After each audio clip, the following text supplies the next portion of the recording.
ఊహల పల్లకిలో ఊరేగుతున్నది వధువు.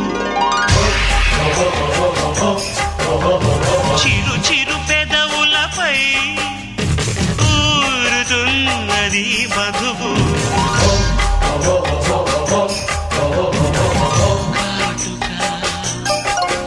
అది నీలి మేఘ చారిక తిలకమా, గురిపెట్టిన మన్మథ బాణమా.